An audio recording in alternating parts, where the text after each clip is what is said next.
interrupt your alpine skiing viewing or curling viewing or hockey viewing or whatever kind of like giant slalom you're watching. We interrupt that for an episode of the Just Baseball Show. We're kicking off another week. Today is Monday, February 7th.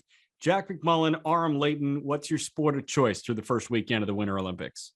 Dude, I'm not a big Olympics guy. Like, I'll be honest. Oh. So what sticks out for me is really just anything I don't flip through immediately. I'll always keep snowboarding on for a little bit, but one of the biggest life changes for me, this was the first time I kept curling on for more than 5 minutes. Dude, yeah. It was the first, like, I know people troll and like act like curling's cool because it's funny. I actually enjoyed it for a little bit. Until I realized they call the little things that they toss rocks. Mm-hmm. And it lost me a little bit after that. But other than that, that's probably my sport of choice aside from snowboarding. Yeah, I like curling because those people do not look like Olympians, and you can almost picture yourself in their shoes. Correct. Well, that's the thing. That's what I was thinking of. What do they necessarily excel at? I'm not belittling them. I mean, they worked hard to get there, but what is their skill that the common person doesn't have? Curling. Like, what do they have? That's their skill. You know, to be good at curling, what are you good at? Brushing things, sweeping. Yeah, sweeping. Okay, sweeping and pushing. It's really about making the commitment to like, I want to do this. Yeah, that makes them an Olympian. So there's like an opt-in, basically. There's an opt-in for the Olympics, and we're just not opting in. Yeah, so like that's how I feel about things like synchronized swimming. It's like if you decided at age 6 that you were going to be an Olympic synchronized swimmer, I think you could do it. See, I might take it too far here.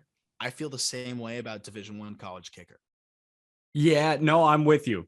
Like, don't get me wrong. If you can't move, like if you're someone that just was born with just, you're not coordinated, like that's fine. There's some people like that. Most people have at least can learn basic coordination. I feel like if you kick from, I've thought about this with my kid.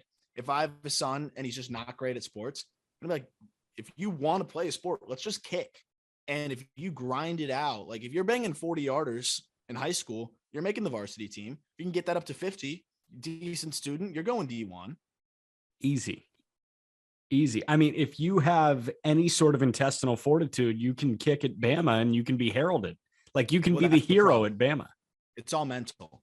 It's all mental. I mean, you look at Will Reichard, like he's the first good kicker Bama has had in like 20 years. You remember the kid Griffith who left in the Iron Bowl, he left the kick short that Chris Davis took back. Like that guy was a terrible kicker and he was at Bama. Well, the thing is too, is like, you don't want to be the guy that makes the team is otherwise fantastic. You don't want to be the guy that makes the team bad. Like you don't want to be the reason why the fantastic team doesn't win. Same thing as a closer. Imagine you're the closer for the best team in baseball. Like that's stressful because they're always in a position to win. Like you're the person that has to just turn the lights off and close the door and lock it. And if you mess it up, it's all your fault. And the team is really good. And you're the weakest link. That's a tough gig. That's why I think closer, kicker, two of the most mentally difficult gigs in sports. How about hockey goalie? It's also fast.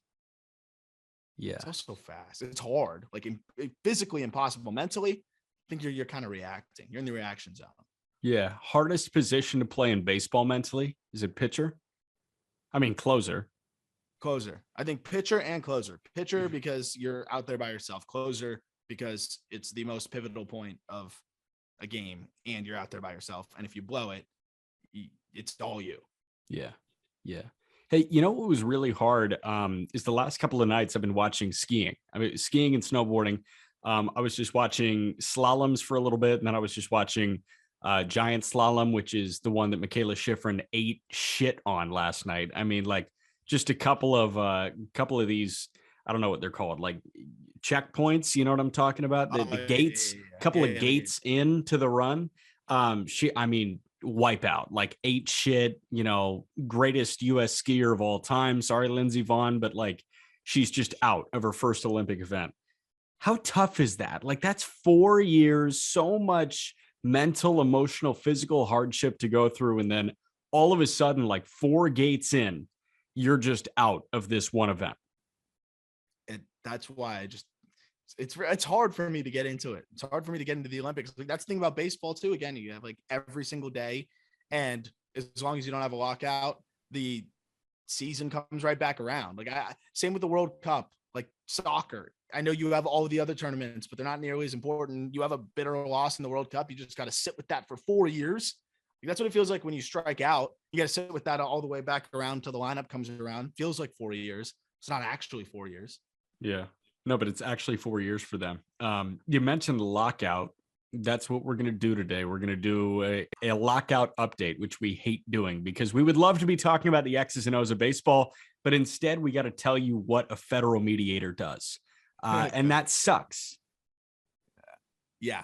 And why a federal mediator would even be, I guess, something of appeal, or at least be posed as something of appeal, which it isn't.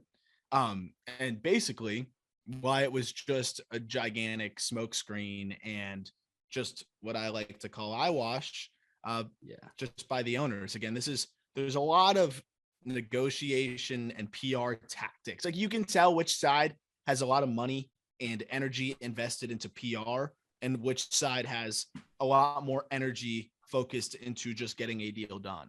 I think that's pretty clear. Yeah, it's really clear. And it's also pretty obvious that the side with the more money was the one that wanted a federal mediator in play. And the gist, like, before we bring it back to the lockout here, because our lockout update is Major League Baseball, the ownership group wanted to bring a federal mediator to the table instead of presenting a counteroffer. The Players Association was expecting a counteroffer. When they didn't get one back and they were asked for a mediator, the other party needs to agree. The Players Association said no, and their statement read like this: 2 months after implementing their lockout and just 2 days after committing to players that a counter proposal would be made, the owners refused to make a counter and instead requested mediation.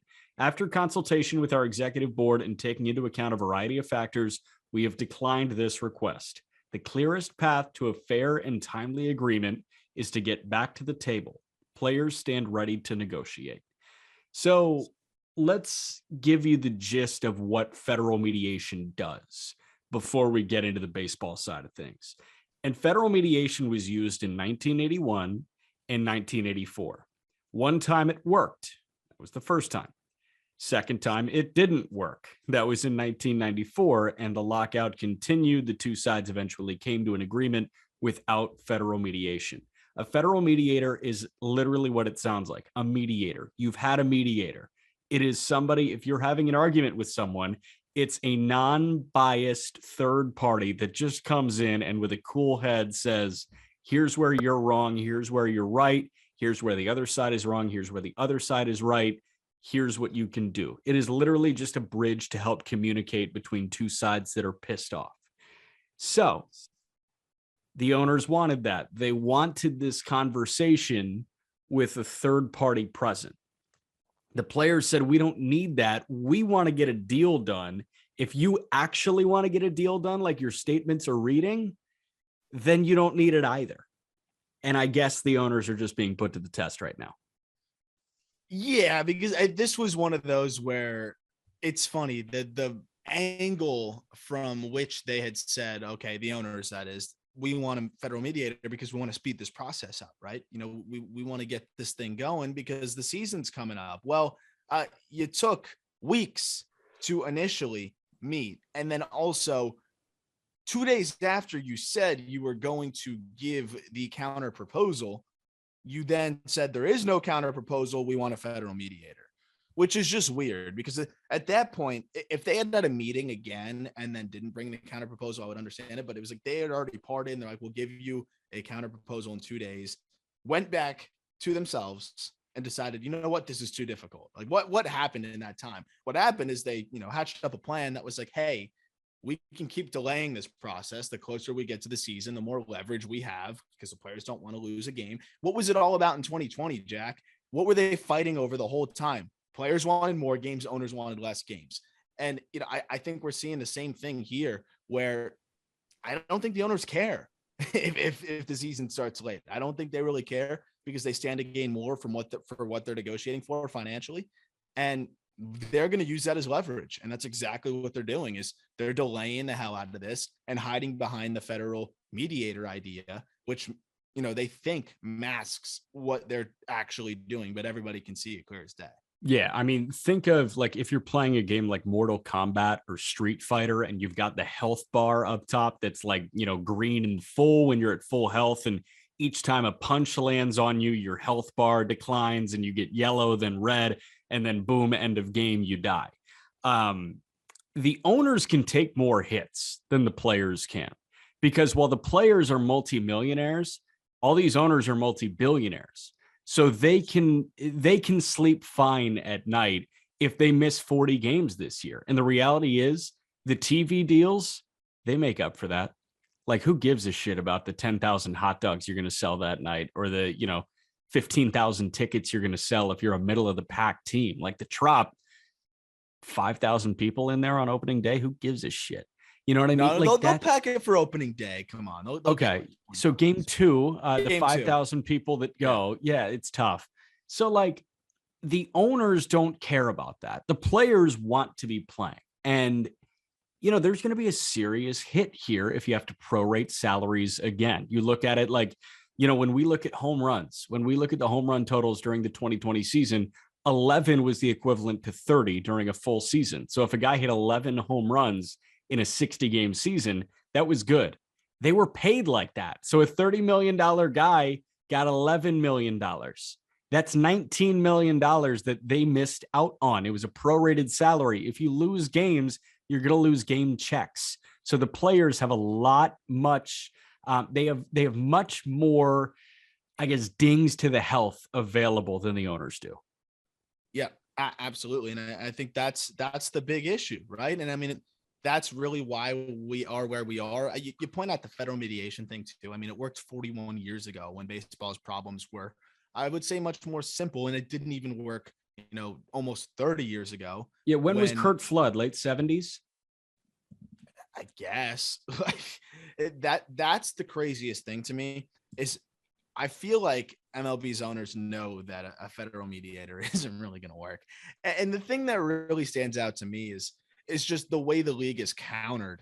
I mean, you had the owners countering for less than of the number that the players threw out there. And albeit $105 million for that bonus pool for pre-arb players. And that whole presentation was, I believe it was top 20 players in WAR that are pre-arb, would split this $105 million bonus pool. 105 is a little bit high, probably, but countering at 10 is literally just saying, we don't give a shit. It's a middle finger. Though, correct. But, the MLBPA gave the middle finger right back. And I think that's why we got to the mediator point. So I can understand the owners thinking this could work. I think it's not 100%. Some of the reasons why we said, I think there was some of it where they're like, okay, these players are getting really pissed and we might not get anywhere if they're going to just be so angry. Cause I think we're seeing the justified anger and frustration from players, but players countered back at 100 million. So they lowered their asking price by 5 million, which again is them giving the middle finger right back and saying, all right, we won't budge either. Well, that's where you get a standoff and that's where everybody loses here. Realistically, I actually think the bonus pool should be around 60, 70 million. Which is normal. It is a normal like bargain. Let's come to a conclusion here. Let's meet in the middle. And neither side wants to do that. That's stubbornness. Yes, that's the players, coming back and being a bit petty. But what I will say is the players were the only ones to drop something so far, which was that extra year of control, prior to hitting free agency. They decided to let that one go. And we haven't really seen MLB change at all on many stances other than bumping up minimum salary in the league, which they still didn't do as much as they should. And that's a drop in the bucket of all drops in the bucket. So we look at it now, the players have still given more, and they've been more willing to bend. And I think the owners have really smelled the blood in the water and they're taking advantage of that. And that's where things can start to get bad. And that's where you start to see bad faith negotiations being thrown around as a term to describe this. Yeah, pretty layered statement put out by Max Scherzer on Twitter on Friday afternoon. His first tweet said, "We don't need mediation because we are offering to Major League Baseball is fair for both sides." Max Scherzer is one of the head honchos with the Players Association. The player rep, like the player head of the Players Association, Andrew Miller. How about that? But Scherzer, We don't need mediation because what we are offering to Major League Baseball is fair for both sides. He listed 4 or 5 different things. He said, quote, we want a system where threshold and penalties don't function as caps, allows younger players to realize more of their market value, makes service time manipulation a thing of the past, and eliminates tanking as a winning strategy. So they are pro draft lottery. Sounds like that's going to happen. They are pro no hard cap. They want teams to be able to pay a luxury tax penalty like the Dodgers. And, if they want to spend $600 million on the payroll, they can. They just got to pay the luxury tax penalties. They wanted a higher luxury tax. Owners obviously wanted a lower one because they want to spend less money. The two middle statements, the two middle aspects of this statement is where the hangup is. Allows younger players to realize more of their market value and makes service time manipulation a thing of the past. The players are asking for respect for the players that are more powerless than the others that are veterans, like 37-year-old Max Scherzer. And the owners don't want to do that. I mean, that's the beauty of control, right? That's the beauty of having 6 years when a guy comes up. You're asking the owners to give up the thing that probably makes baseball owning a baseball team the most, I would say, easier things in terms of being able to turn a profit, right? Like you could put together a semi-competitive team full of pre-arb guys if you draft right and you put things together right. I mean, like that's what it's all about.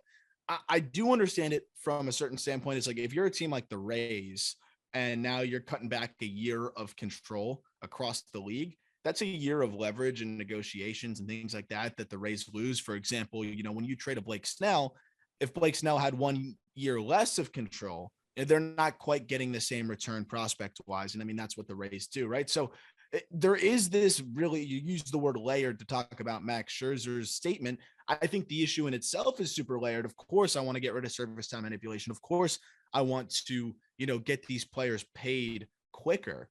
But you also have to think a little bit about like what the trickle down effect is to the entire league. I'm not necessarily saying it's negative, but there definitely is enough there where you have to think about it and say, okay, what would the fallout be here in terms of parity across the league? I think at the end of the day, it's a risk reward and the pros outweigh the cons, which is, players making money when they should, and still you're able to wheel and deal enough as an organization. But I do think that there's a little bit of a balance there, and it's a layered, nuanced issue. You think they're going to need help in their negotiations? Them saying no to a federal mediator right now does not mean that mediation will not be used in this. If we find ourselves at the end of February and nobody has made any traction, chances are we're going to see a third party included here because it's been included in the last 2 work stoppages in Major League Baseball. You think they're going to need help, or you think they're going to come to a conclusion this month? I wouldn't be surprised if they end up resorting to help. I just think this was kind of the owners saying, look, we're willing to throw anything out there. Like we're not going to just, cave in like you're hoping, because I think players are trying to stand their ground for the first time really in a very long time. Usually they'll cave and we get going and the players aren't happy. And that's why we are where we are as a league. I think we could see it end up getting there, but I'm not sure if that really helps. At the end of the day, you need both sides negotiating in good faith. The players, unfortunately, might have to give a little bit more, and the owners have to be somewhat realistic at the end of the day. And Tony Clark, I haven't heard anything from Tony Clark. I've heard more from Trevor May and Max Scherzer. Yeah. Tony Clark, if you're out there, would love to know what's up. And blink twice. Just do anything. Just do something. Because I do think that there's a level of, you talk about mediation, that might be part of it. Honestly, is Tony Clark doing his job well enough? I think that's a fair question to ask. Is Tony Clark doing his job well enough? And is that part of the reason why we might need a federal mediator? Because I don't know, Tony Clark through 2020 and into this year on the Players Association side, I think there's been more than enough instances where they could have done better as well. Yeah. And I don't want anybody to view a certain side as angelic. Like, I think a lot of the people that are going to listen to this podcast are pro players, and we are pro players here. We are pro Players Association. I actually haven't met anybody yet that is pro ownership right now. I don't think just go on Twitter, bro. Just go on Twitter. Well, here's the thing. Everybody that's pro owners has like the gray avatar of the face, and they have like 10 digits in their username. It's like user whatever the hell. So I just want to clarify that, like, while the players are in the right, they can still be a little bit more mature here. This feels like the State of the Union, where I belong to a political party. The overwhelming majority of America belongs to a certain political party. And that political party is not going to stand up and clap when the other political party says something to benefit their political party.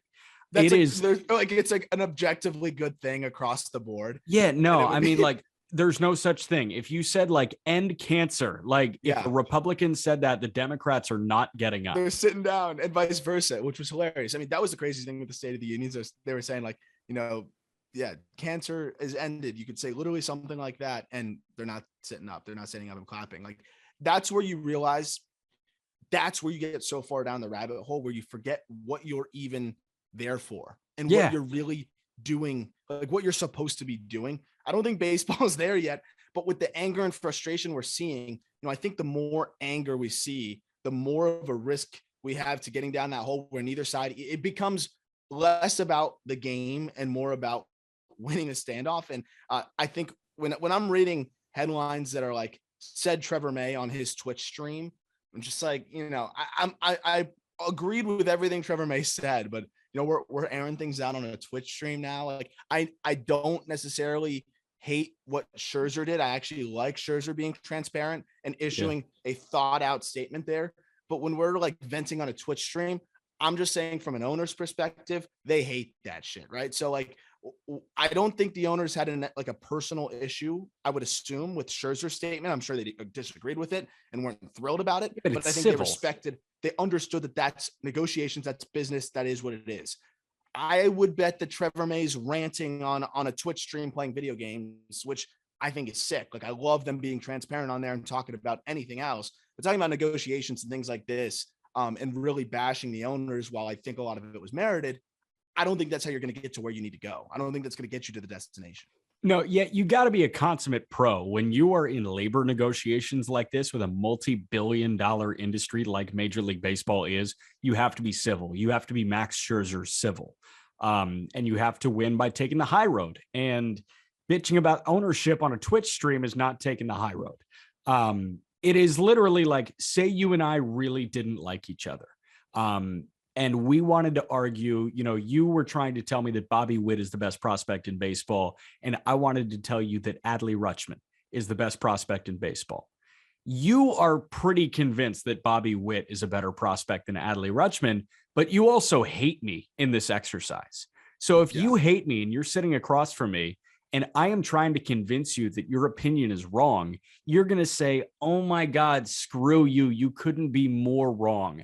And you are not going to try and hear my side. You are literally just going to sit there, wait till I'm done talking, like I'm one of the adults from Charlie Brown, where all you hear is wah, wah, wah, wah, wah.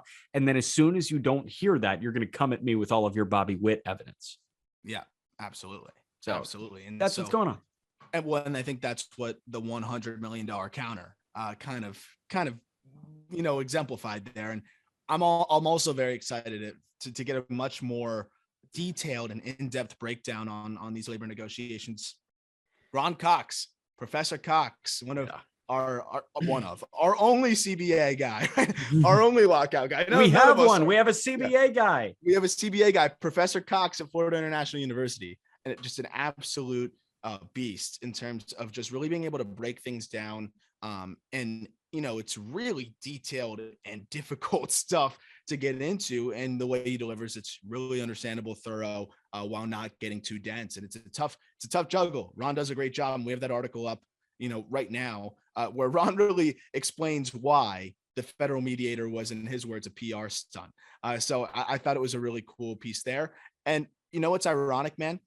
I don't even know how many months ago this was, but this was several months ago. Ron Cox put out a CBA article for us that said that the MLB owners are not negotiating in good faith. This was before people were really saying that it was going that way, but he could already see it going down that road as a guy who's done this for a while, written books on this stuff. And like, it was just funny because now all I'm seeing is not like the term good faith being thrown out all the time. Like, this is not good faith negotiations. I think that's what Trevor May said verbatim. And I was like, Ron already told me this months ago. Like, I already knew this. Yeah. No, that's why you go and get yourself a superstar like we have in Ron Cox.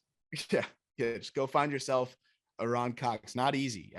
So I'm really, really excited to have him, aboard and breaking this down for us, because even for us, sometimes like we do the reading and still it's like, what is going on here? Yeah. Well, and you know what? If you don't have a Ron Cox, just use our Ron Cox. Like, go to justbaseball.com and use our guy, because we got the guy. You don't have to make the effort to go find a guy. You can just use our guy. Yeah. Use our guy. There you go. Hey, there you go.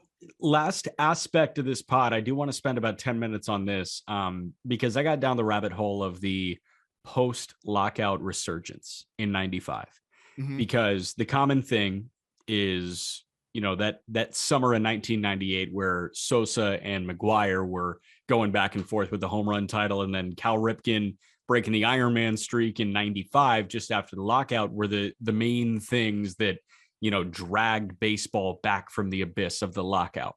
And I went fishing. I found a really good comprehensive article written by a guy named Kurt Badenhausen on Forbes in 2014. He did this dive 7 years ago, so I didn't have to sit here and do that dive today. So a lot of this comes from Kurt, but some of it is, just kind of like peripherals, understanding the time of baseball. This is the gist of how baseball got back and how long it took for baseball to get back from the repercussions of a lockout in 94, 95. Of course, 94 was the first cancellation of the World Series that came 90 years into the event's existence. It was like the 90th World Series in history that was canceled. No World War had done that before. And per game attendance in 95 was down 20%. So shows you that they lost some people because they couldn't get their head out of their ass. Makes a lot of sense in 2022, right? Common perception was something like Cal's Iron Man streak, which culminated in 95. And like the long gone summer in 98 was the thing that brought fans back to the ballpark. But Kurt points out the birth of MLB Advanced Media in 2000. That was one of the main drivers back to the sport. MLB Advanced Media was founded in 2000. It centralized everything baseball for digital distribution. MLB Advanced Media still exists. It still takes all the highlights you see and pumps it out on social media channels, all that stuff. It is your one-stop shop. What is it doing? They didn't want you doing that for a little bit in terms of like MLB's, which is the irony in all of this too, is MLB's cracked down on being able to distribute highlights that like as an account, right? If we wanted to do it from the Just Baseball media Twitter, they've gotten better about it now and they pulled back the reins a little bit, but they were horrible with that, cracking down on one of the things that was one of their biggest strengths, which was, being able to distribute all of that video. And, now we're getting back to that. We still see some weird limitations on it, but I thought it was super ironic that they cracked down on that in the last 10 years, and it severely hurt them marketing wise across social and other platforms. So then they let loose, like they took their foot off the brake a little bit. They opened up the floodgates in the 2000s when MLB Advanced Media came into play, and it created this digital opportunity to spread baseball to the masses because they realized that was the new form of communication. And it worked really well. And then they were like, okay, we got to limit it. Let's funnel so it's just MLB that's putting out MLB stuff, and that worked really terribly. Smart. That's really smart. Yeah, super smart. But it provided $800 million worth of revenue in 2014 for Major League Baseball, MLB Advanced Media. Money went into Major League Baseball from Major League Baseball post-lockout, MLB.TV. MLB was the first mover to make out-of-market games accessible. You remember that? The MLB At Bat app. That was like the first thing to make MLB information centralized for people when apps became a thing. You can also look at media rights deals. You remember that 25-year, like $8 billion deal that the Dodgers signed with Time Warner Cable? Yeah, which was a disaster as well. Disaster. Nobody could watch the games. No one. Like on only like 3 TV plans. And the other funny thing that I don't think people realize, I think the contract's up very soon, but MLB makes a pretty penny to do a lot of the the media for the NHL, Yeah. for the freaking NHL. And that's almost all goes to the owners and to the league. They literally do NHL Network, NHL socials, like they do it all. Like NHL contracts it out to MLB because MLB did such a good job with this, which is the hilarious part of it all, is that they actually killed this and in true MLB fashion did something great and like didn't utilize it well. It was almost like Mike Trout and just like we have this wonderful, wonderful creation that's the best, and let's find a way to fuck it up. Yeah, no, I mean, dude, think about it. Like MLB TV, watching the Dodger game, if it was on local TV and you're sitting in New York, was available before NBA League Pass was available or Sunday Ticket was available. Everybody was copying Major League Baseball. And you're right. NHL Network is literally under the umbrella of MLB Network. And even now, MLB Network has a more professional feel than like NBA TV. NBA TV Totally. is still years behind what MLB Network is. TNT is better than NBA TV. You know, like the TNT Easy. basketball that might be the best thing on television now. Oh, 100%. I mean, Shaq Ernie, and the guys, Barkley. Yeah. I mean, it's unbelievable. Ernie, Barkley, Shaq, and Ernie, Kenny Smith. Yeah. Real quick, not to cut you off. If you could be one person in the field, would you be Ernie? I feel like that would be up there for you. It would be up there. You know, another TNT guy, Brian Anderson, does some awesome stuff. Great. He's great. NBA, yeah, he's amazing. Voice of the Brewers. You want to call games. Ernie doesn't really call games, but in terms of he calls the postseason on TBS occasionally. See, there you go. But yeah, I just thought about that and I was like, I feel like that's your dream job, sitting on a panel of Barkley, Shaq, and who's the other guy? Kenny Smith. Kenny the Jet. Yeah. I mean, like, come on, that's a dream. It is the dream. No, I dig Brian Anderson because it's like it's NBA regular season, voice of the Brewers, and then he also does the NCAA tournament for Turner. And he also shares a name of a top 35 third baseman in baseball. Yeah, 35. Yeah. I mean, he's probably in like the 31 to 35 range. So not necessarily starter, but like for sure third corner infielder. Yeah, totally. But yeah, I mean, just getting back to that, like local TV rights were king, and they still are a pretty big moneymaker. And then I want to talk about like the actual institution, just to wrap that up. If my count's right, 19 major league ballparks have opened since 1995, post lockout. 19 ballparks. So like you can tell me that Cal Ripken and Mark McGwire and Sammy Sosa and Barry Bonds brought people back to baseball. And you can tell me that after this lockout, Shohei Ohtani and Fernando Tatis and Ronald Acuna and Bryce Harper and Mike Trout are going to bring people back to baseball. They're not going to bring people back to baseball. What Major League Baseball does for baseball is going to bring people back to baseball, whether that's build state-of-the-art stadiums like you see the NFL doing, or it's eliminating the blackout on MLB TV so you can watch your favorite team wherever you are. The ball's in Major League Baseball's court to get fans back.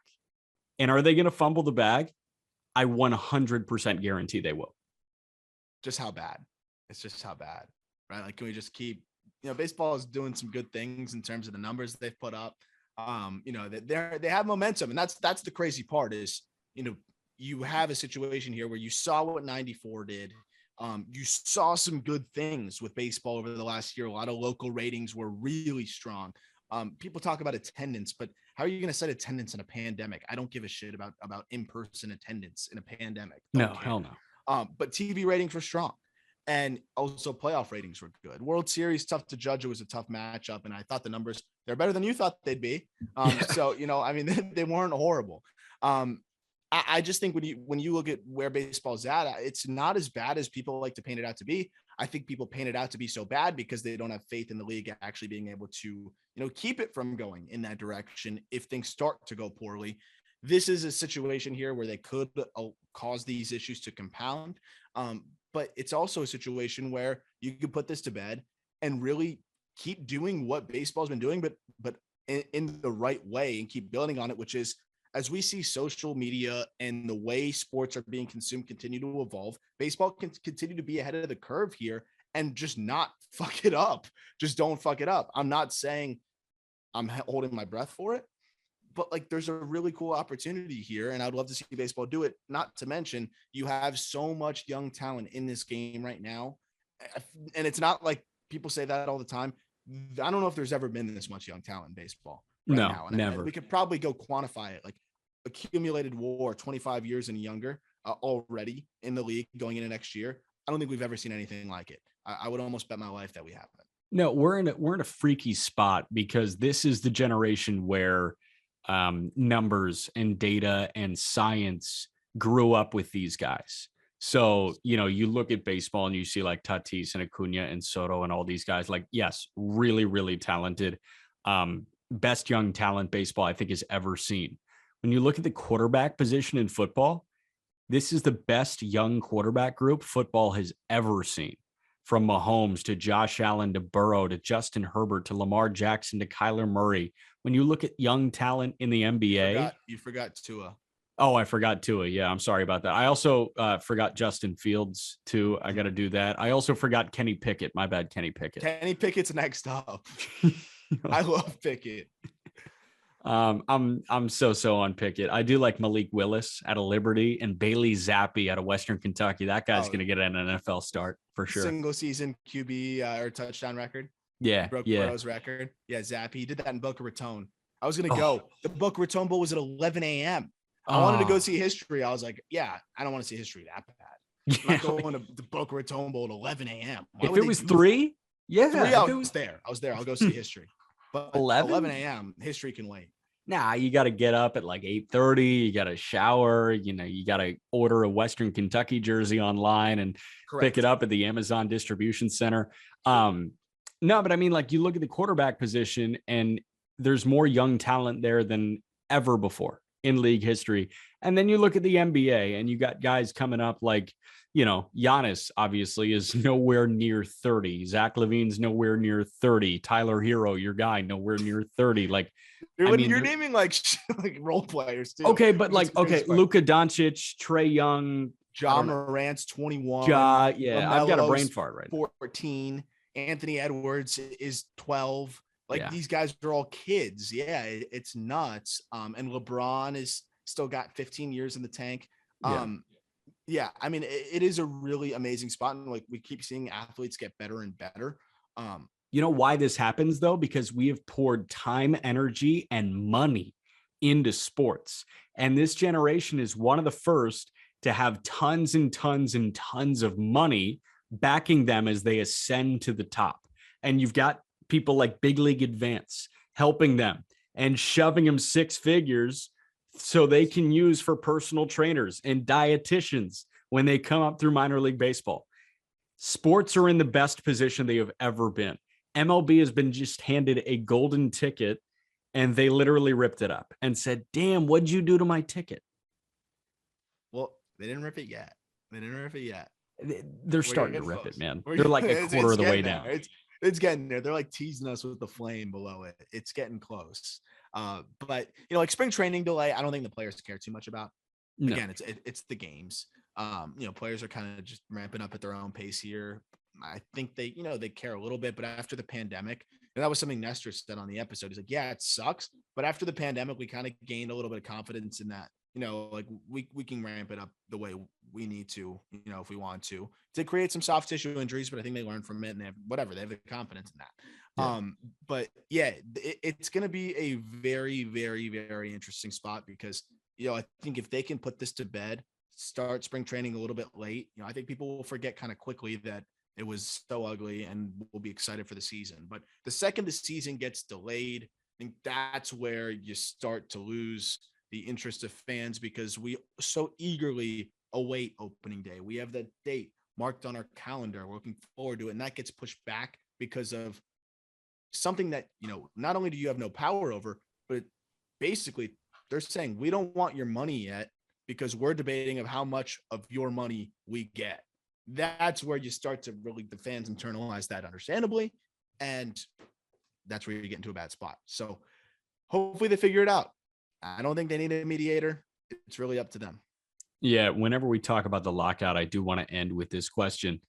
How many games are played in the 2022 MLB season? 162. Jeez, man. I'm not budging. I'm not budging. Yeah, I am. I have budged. I'll continue to budge. I say we're looking at like 140. 140. It wouldn't I'm be a horrible such a thing. negative Nancy, though. You are negative Nancy. Yeah. You are. I still think 162, and it's gonna take a disastrous 2 more weeks for me to not see 162 coming. But am I getting a little bit more nervous? Absolutely. I, for one, just feel like it's a stupid belief, clearly, that I just like to hope that they're not going to legitimately self-sabotage and throw themselves into the abyss. But we'll see. Again, I'm fully prepared to die on that hill and counting my days and enjoying each of them. He's Aram Leighton. He's crafting his will for the death that he will have on said hill. I'm Jack McMullen. I clearly hate Christmas because I think we're going to play fewer than 162 games. Follow us on social media at Just Baseball Fans on TikTok and Instagram, at Just BB Media on Twitter. He's at Aram Leighton 8. I'm at Jack_McMullen 11 on Twitter. Peter Apple is back with me tomorrow to do a Red Sox GM episode. What do they need? An outfielder? They need to not start Jaron Duran and Jackie Bradley Jr. in the same outfield. I can tell you that much. Yeah, man. I can tell you that much. That outfield would be brutal. So we'll see. They got some stuff to figure out in that rotation. I don't know. They need another 38-year-old right-handed starter. They need more age. Yeah. More age and more lottery ticket old guys should work out great. And you know what? They need to find a guy that can defend on the left side of the infield. I love those two bats together there, but I don't want to hear about the freaking FIP when you have a horrid defensive infield. Like, it's not a coincidence that the Red Sox had the highest BABIP in the league. Just all I want to say there. When we're citing bad luck, it's not bad luck when you opted into that bad luck. We will talk about that. Boom. He's Aram. I'm Jack. Pete and I will talk to you tomorrow.